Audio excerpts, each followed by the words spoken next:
Hey, everybody, and welcome to this week's episode of Ask Kate. And today we are going to talk about booze.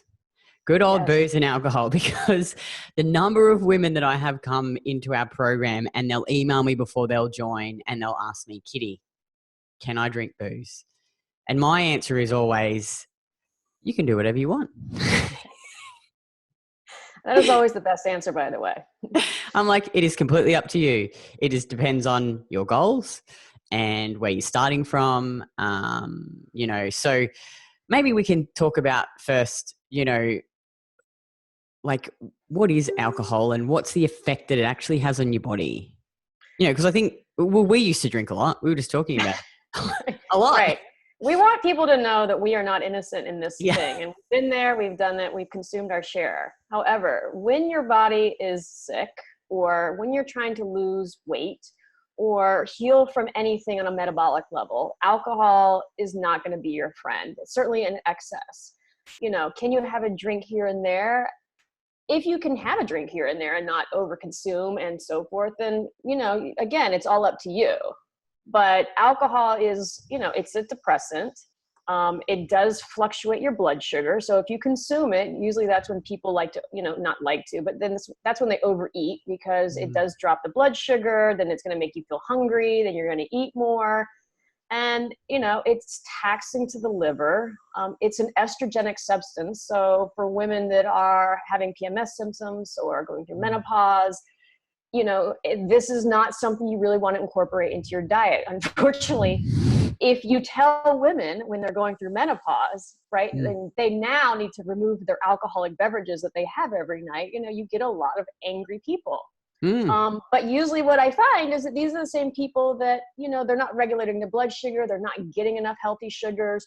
And so for them at the end of the night, they're so adrenalined up from their poor eating habits and their life and everything else, that's the only way they can come down, right, is to have their couple glasses of that wine so they feel better. But I assure you, and I know you've probably experienced this too, I don't drink anymore.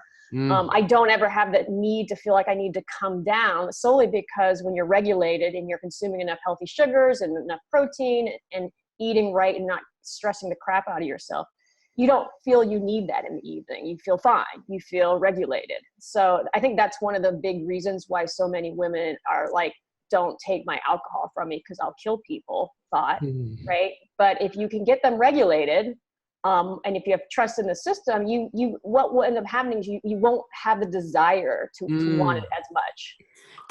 That's so interesting, because I think back to when I, used to do the restrictive diets and I'd love to drink.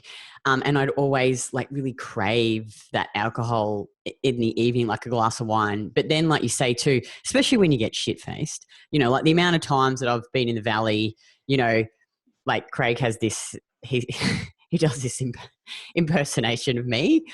Like, because when we very first got together, I was still drinking a fair bit back then, because I had been single and, like drowning the sorrows, being divorced. And he does this impersonation of me, like at 4 a.m. in the valley, like telling him that I need a pie. I need a pie. Like, we have to go and get a pie. So we'd and New York sliced pizza, that was another one that I'd always, and I'd polish off like a whole one. So I think you want to eat crap and you feel like eating crap because your blood sugar. And a lot of the women actually that come into our program, we really encourage them to stop drinking. And once they start to eat more and include all the foods that you talked about, they tell me, they're like, oh, I don't actually feel like drinking anymore, Kitty. Yeah, I think that's we all drink. Like I said, we've talked about this, and drinking is fun, and that whole life is fun, and when your body, when you're younger, you can handle a little better, but it is incredibly taxing on your system. And as soon as that your body is unhealthy, so you're right, it's all about what is your goal. Do you just, what's more important, you're drinking or getting healthy? That's an important question that people need to ask themselves. And if it's getting healthy, then getting rid of the alcohol is a huge thing, because nothing ever good usually happens when you're drinking. You're always over consuming. You're never going to pick the right choices. Once you have a few, you're like, screw it all, I'm already drinking, I might as well have this and that piece of pie, and I'll worry about it tomorrow thought process. And so, and we all know that's true. There's no, that's a true statement. Now, are there people that can just have one glass of wine every week with their meal and that's it? Sure.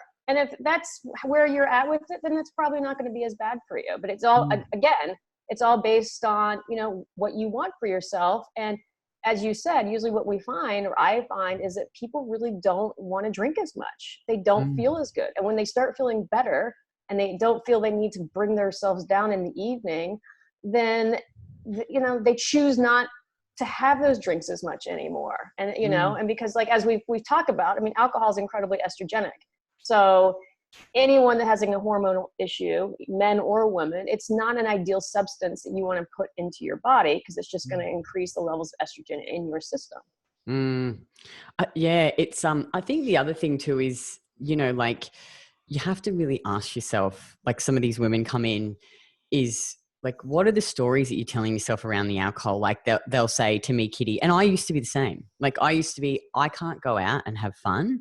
I can't go out to dinner. I can't go and see friends without drinking. Like that was the story that I told myself.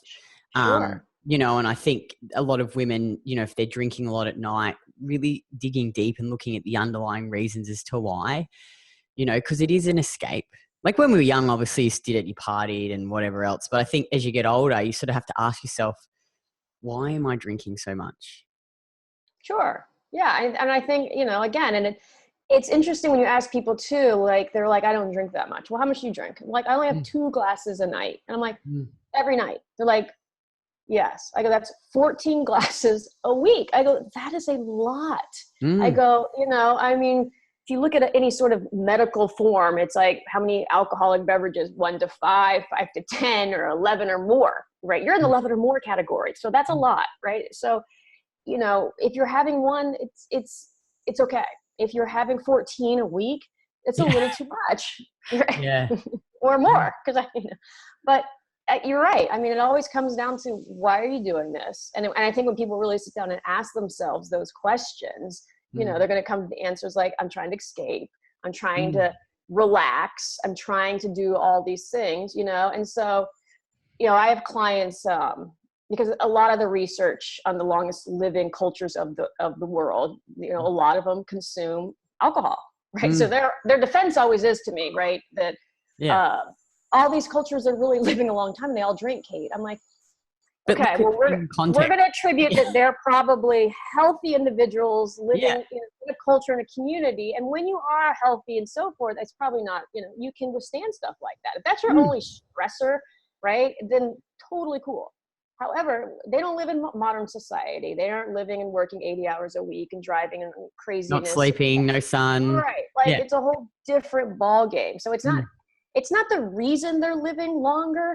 It's just they are living longer and their body can withstand something like that. Because again, you know, alcohol is a toxin to the liver. You know, it when you drink, basically your liver's metabolic processes are shutting down to basically clear it of the alcoholic, the toxic substance. So in a healthy state, it can do that. When you're not healthy, it's not a good thing to do, to shut down your probably already overtaxed liver and start putting another additional substance when you're probably on 5, 10 medications, you know, and you're stressed out to the, you know, whatever. Yeah. I think people don't look at it in its entirety, you know, like you say, like the most, because we just work with women, they've got kids, they're working full time, they're stressed, they're not getting enough sleep, and then they're going and drinking alcohol.